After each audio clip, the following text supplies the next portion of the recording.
Bonjour à tous et bienvenue dans ce nouveau numéro de cette année-là. Alors, je suis content de vous retrouver. On va se retrouver avec toujours la même équipe, c'est l'équipe des gagnants. On a notre ami Rodolphe qui est avec nous. Bonjour Rodolphe. Bonjour Patrick. François. Bonjour.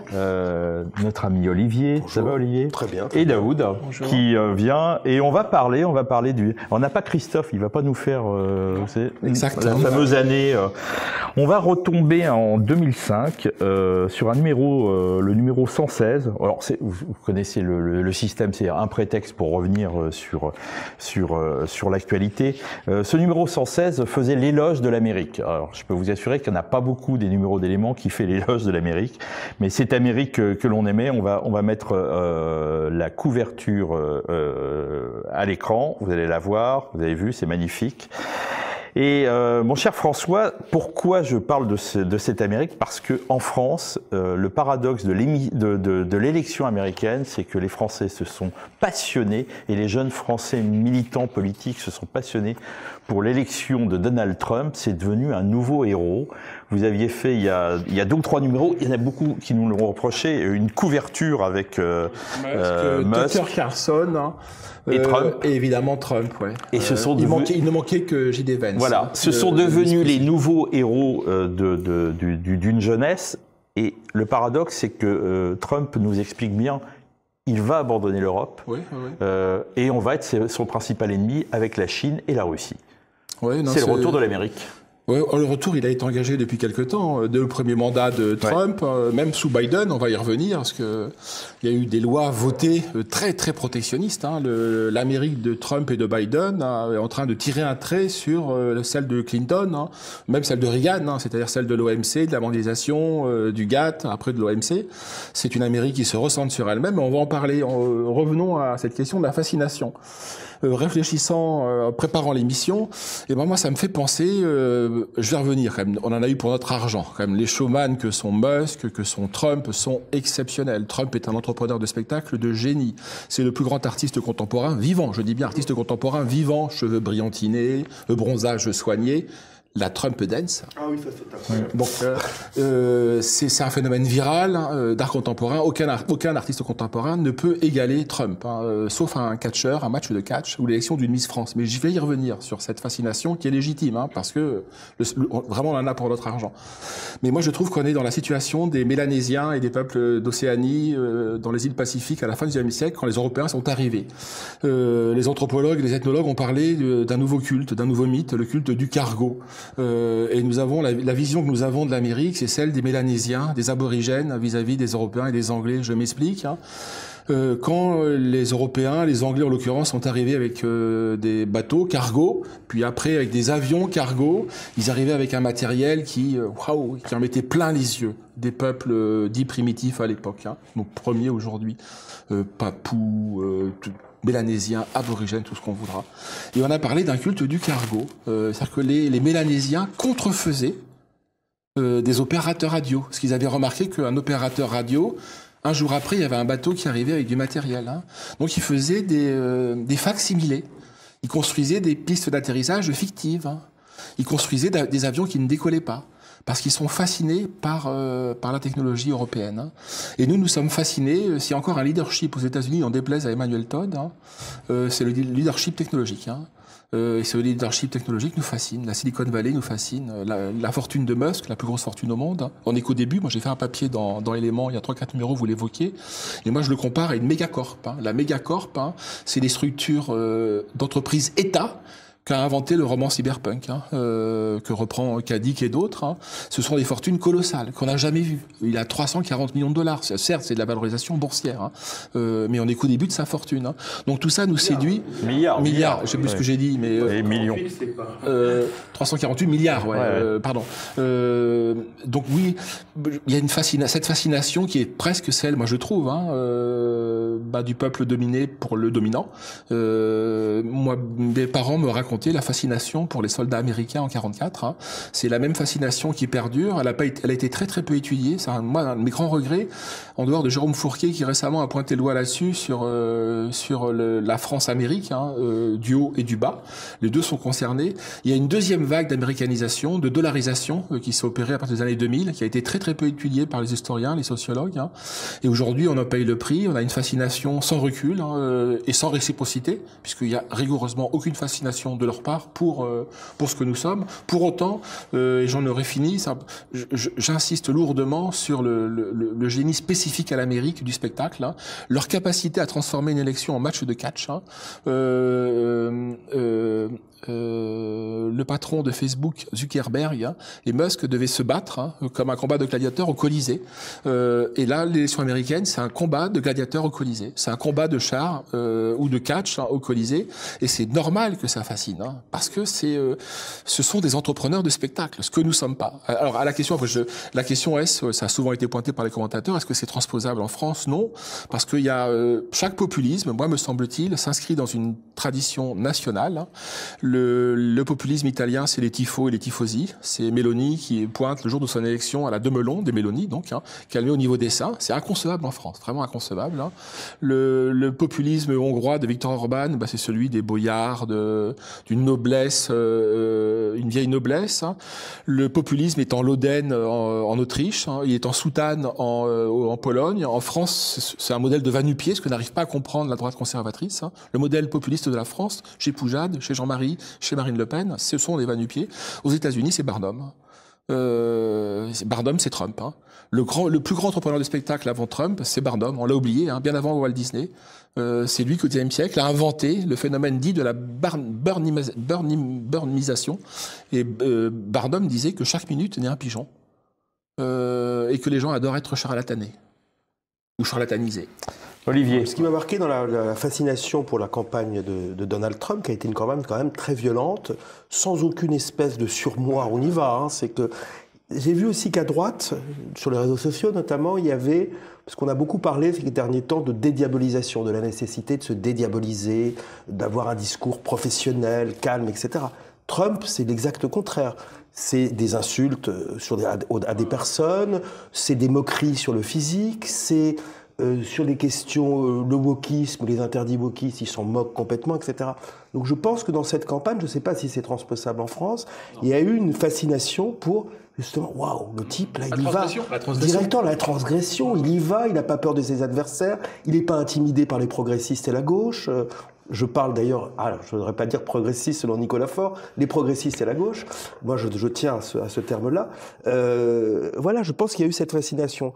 Pour la fascination et la nouvelle américanisation, puisque tu parlais de Jérôme Fourquet, il faut savoir, on en a déjà parlé ici d'ailleurs, que aujourd'hui en France, la danse la plus pratiquée, c'est la danse western, la danse texane, la danse country. Et va au-delà, il appelle ça la couche yankee. Simplement, il montre que cette couche yankee, on n'accable que la France périphérique, sociologie des prénoms, tous les prénoms anglophones, hein. La mode des bikers et de Johnny Hallyday, qui est un Américain du pauvre, en réalité c'est un Américain qui chante en français. Donc mais on a à peu près la même chose au niveau des CSP+, et ce que montre Fourquet. Alors j'ai pas les chiffres exacts en tête, mais à peu près un cadre supérieur sur 2 a fait le voyage à New York. Hein. Un cadre français, hein, un cadre sur 2, c'est fascinant. Donc oui, on est aspiré par cet empire monde hein, qui s'effondre jusqu'à un certain point. Son effondrement est relatif, alors que le nôtre n'est pas relatif en Europe, malheureusement. Et je le redis, il perdure ce leadership technologique, hein, dont aujourd'hui, nous, Européens, on est totalement impuissants face à ce leadership Rodolphe. Technologique. Et d'ailleurs, si un cadre sur 2 a fait le voyage à New York une fois dans sa vie, il me semble...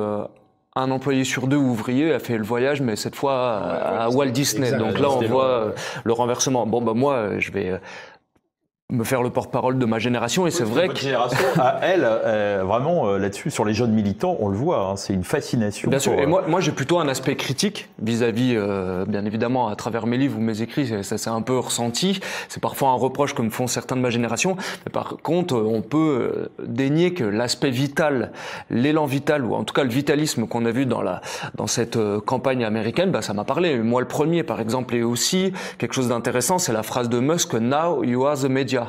Maintenant, nous prenons aussi de l'importance et nous sommes la voix aussi et le média directement. Et d'ailleurs, ça se voit pas mal avec le développement des podcasts stars, Joe Rogan ou même Tucker Carlson, qui font le pendant aux médias de grand chemin et donc amènent une voix comme ça un petit peu dissidente.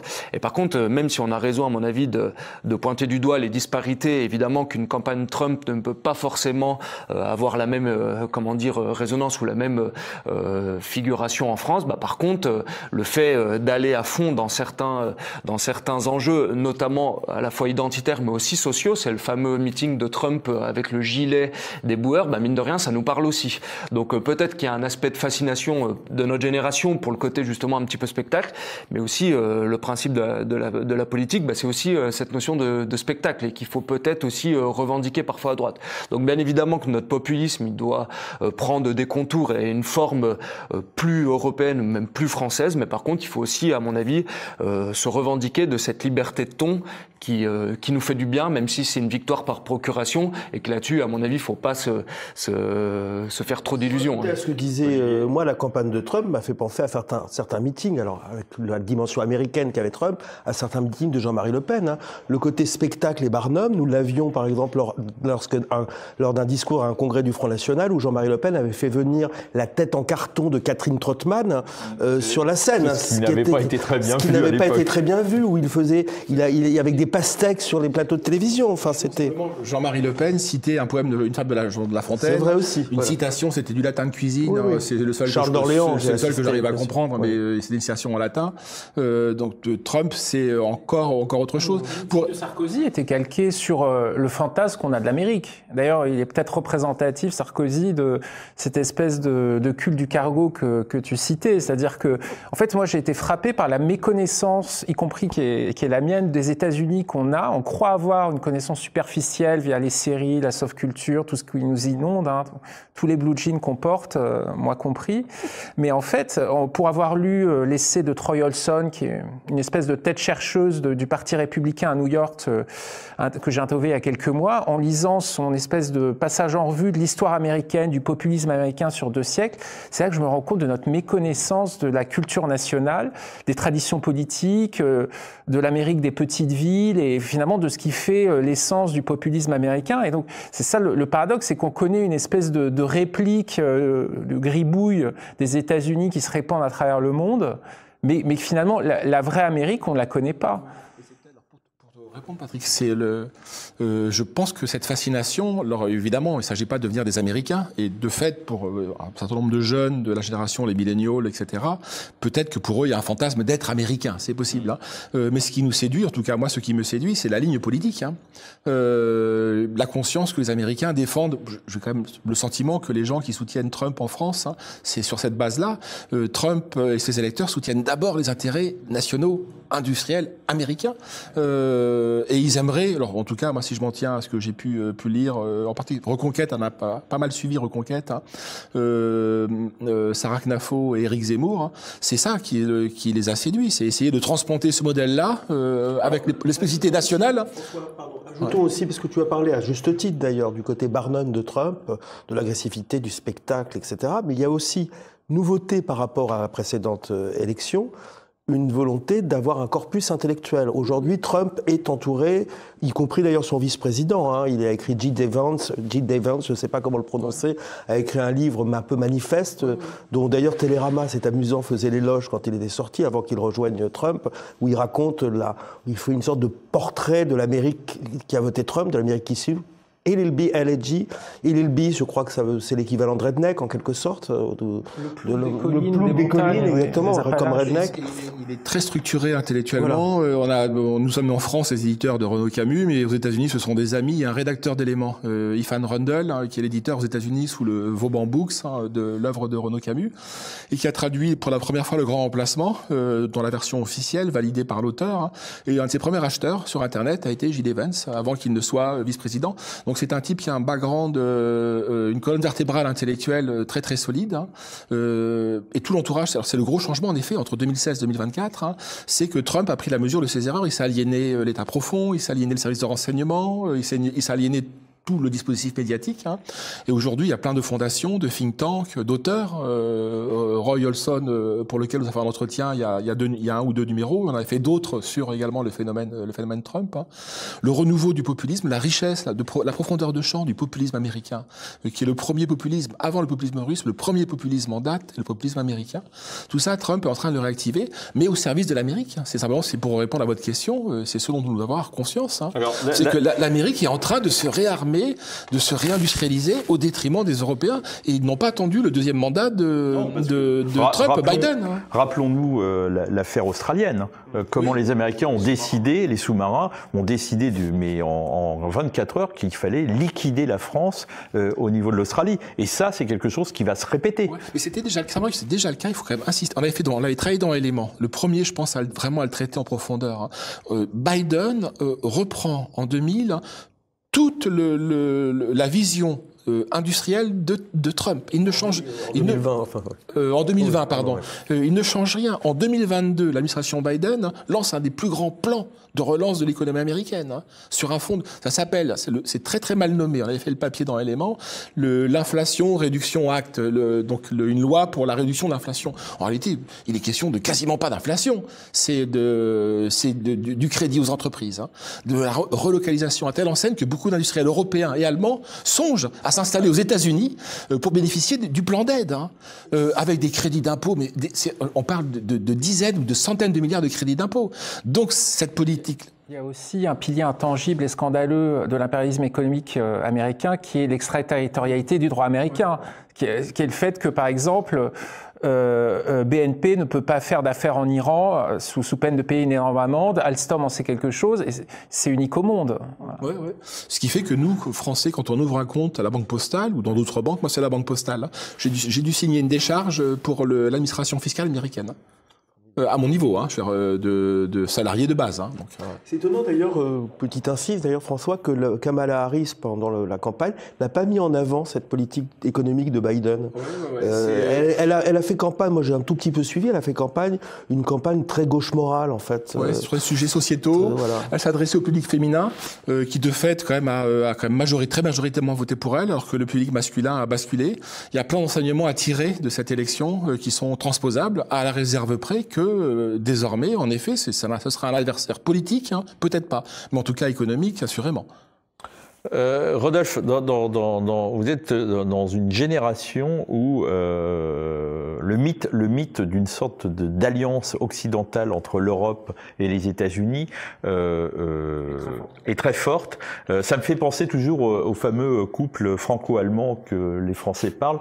Et j'ai appris il y a déjà pas mal d'années que l'équivalent n'existe pas. Ils ne parlent jamais de couple franco-allemand, les Allemands. Ça n'existe pas. C'est une expression purement française. J'ai l'impression qu'il y a ça. C'est-à-dire que les États-Unis, l'Europe, même l'Américain moyen et tout, l'Europe, ça l'intéresse quasiment pas. Absolument pas, mais on voit vraiment un phénomène de fascination pour la Nouvelle Rome, alors que la ligne, en tout cas traditionnelle, je parle bien sûr sous votre contrôle de la Nouvelle Droite, ça a été toujours de dire que l'Amérique n'était pas Rome, mais c'était bien Carthage. C'est bien une inversion. Et on voit une fascination parce que oui, aujourd'hui, les États-Unis, c'est la Nouvelle Rome. C'est la force, on va dire, la pointe avancée du monde occidental. C'est celle qui traîne derrière. Et on voit justement que l'écart de PIB par habitant a continué à s'accentuer entre les Européens et les Américains. Et moi, ce qui me rend aussi assez dubitatif sur ce lien, c'est qu'on voit toute une partie des élites pro-européennes qui, après l'élection, ont sonné le clairon en disant « Vive le retour de l'Europe puissance, de l'Europe souveraine, de l'Europe vraiment pour faire le pont, enfin pas le pont, mais justement pour faire face au bloc états-unien. Mais on voit que dans la réalité des faits, c'est une suite justement de retrait. C'est Christine Lagarde qui parlait de diplomatie par le chèque, en disant qu'elle allait maintenir le lien en faisant de la commande. C'est la fameuse Europe de la puissance qui est en train de s'effondrer parce qu'on voit que le marché qui devait être restreint aux entreprises européennes, pour finir, s'ouvrir aussi aux entreprises américaines et aux entreprises israéliennes, il me semble. Donc on voit que, en réalité, ce désengagement américain, bien évidemment, qui va se passer pour se tourner vers le pivot chinois, mais par contre, la dépendance, il n'est absolument pas question de la couper. Les États-Unis agissent comme un empire avec ses marches et avec ses peuples sous sa domination. Donc là-dessus, moi, j'essaye aussi d'amener un discours critique vers les États-Unis, même si, comme je vous l'ai dit, la liberté d'expression, surtout, ça c'est très important aussi dans ma génération, et l'élan vital qu'arrive comme ça à constituer les États-Unis, ça doit nous inspirer. Mais moi j'essaie de revendiquer en tout cas une position critique, parce que évidemment que, comme vous l'avez tous très bien dit sur ce plateau, les États-Unis ont une relation vis-à-vis de nous qui est celle du mépris et celle du suzerain pour le souverain. Faut pas se voiler la face. Il y a une chose qui m'étonne aussi, c'est que du côté de la gauche française, on fait exactement la même erreur. C'est-à-dire qu'on croit à tout prix que les démocrates sont le parti du wokisme, du parti de la gauche, et qu'ils ils ont perdu parce qu'ils n'ont pas été assez radicaux. Mais comme vous disiez, Biden a eu une politique de droite pendant tout son mandat. Enfin, en termes industriels. Pour autant, oui, la gauche, alors là, dans des proportions très supérieures à la droite, en définitive, à rallier l'agenda woke des constructionnistes américains, c'est totalement aligné, quasiment en temps réel. Il n'y a même plus l'effet différé qu'il y avait jusque-là, 10 ans, 20 ans pour traverser l'Atlantique. Aujourd'hui, c'est en quasi direct. Quand même une petite remarque sur rebondir sur ce que disait Rodolphe, et pour peut-être répondre à votre question sur la question de l'idée d'un nationalisme qui serait extranational, parce que paradoxalement extranational, un nationalisme sans les nations. Il y a quand même une bonne chose. Tu évoquais la question de la liberté d'expression, du premier amendement qui n'est pas transposable ici. Donc on a besoin des Américains pour la défense de la liberté d'expression. Un des soucis majeurs de l'administration Trump va être de réguler les GAFAM, enfin non, pas de les déréguler plutôt. Le directeur au Télécom l'a dit très explicitement. Il veut contraindre les GAFAM, mais de manière contraignante, fiscale, en les mettant à l'amende, c'est-à-dire Google, c'est-à-dire Apple, c'est-à-dire etc. Enfin les autres, en dehors de Facebook bien sûr, en dehors de X et tout, ex-Twitter et de X, les contraindre à ne pas censurer les messages, ce qui est le cas aujourd'hui. Donc c'est un souci majeur de l'administration Trump, dont il est possible que l'Europe puisse bénéficier, à moins de mettre sur pied de nouvelles réglementations encore plus rigides. Pour rebondir aussi sur ce que dit notre ami Rodolphe, c'est qu'on assiste aussi à gauche ou dans le centre mou à une sorte d'atlantisme sans l'Amérique, puisqu'ils se disent Trump va se retirer de l'Europe. D'ailleurs, Trump n'est pas du tout intéressé par l'OTAN, ça lui coûte de l'argent, la monnaie avant tout, l'argent avant tout. Sur les questions ukrainiennes, je pense qu'il a été très clair, à tel point d'ailleurs que l'administration Biden essaye d'accélérer de manière parfois d'ailleurs inquiétante le soutien à Zelensky. Je préfère d'ailleurs parler de soutien à Zelensky que soutien à l'Ukraine, c'est deux choses différentes.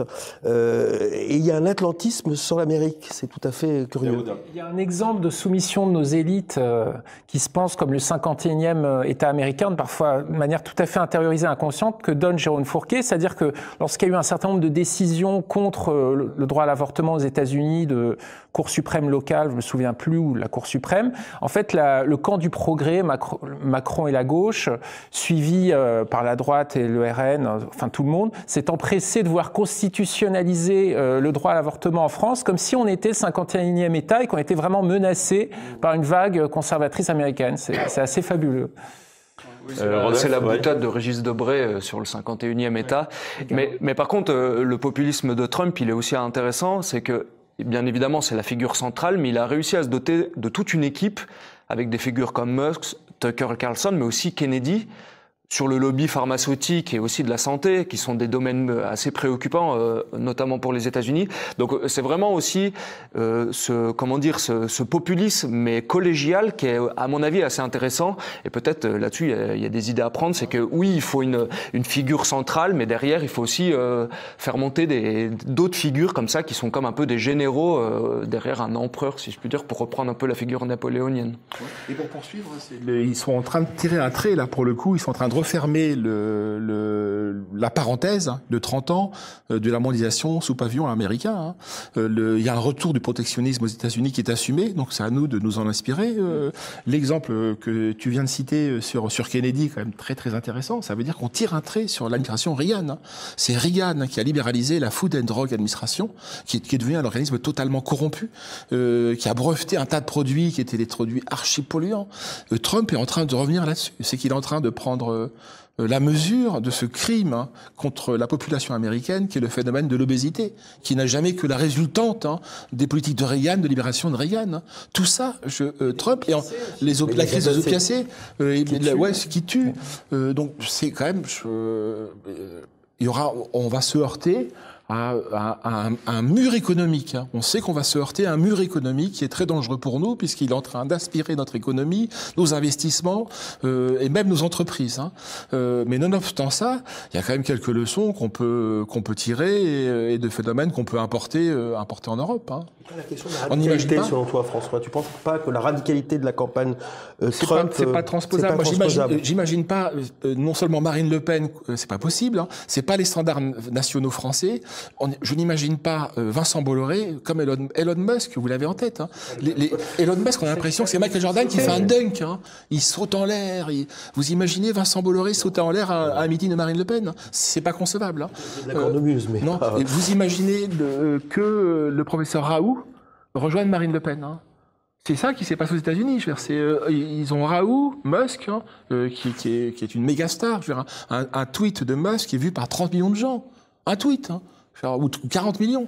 Même si la dimension populiste de Raoult est populaire qu'il a pu incarner, était intéressante aussi. Non, je sais bien, mais pour autant, il n'y a pas de traduction politique, parce qu'on a un pays assez conservateur, assez apeuré, poussiéreux, qui a un problème avec les dynamiques populistes. Et d'ailleurs, François, pourtant américanisé. Parce que oui, mais comme l'a dit Daoud, c'est l'américanisation du pauvre, c'est la dollarisation du pauvre.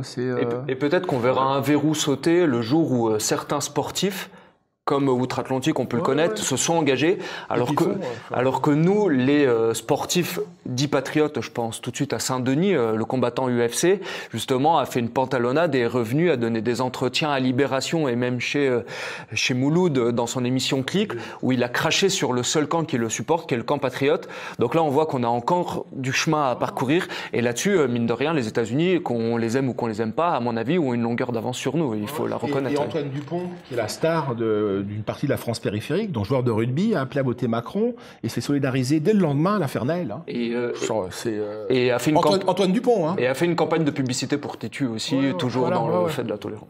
Oh là là, ça parlait de Tétu. Je pense qu'on va en rester là. Et donc, avant de vous quitter, ce numéro qui est en kiosque vers la fin est effectivement de la suprématie occidentale. On avait déjà encore 20 ans d'avance en parlant en 2005.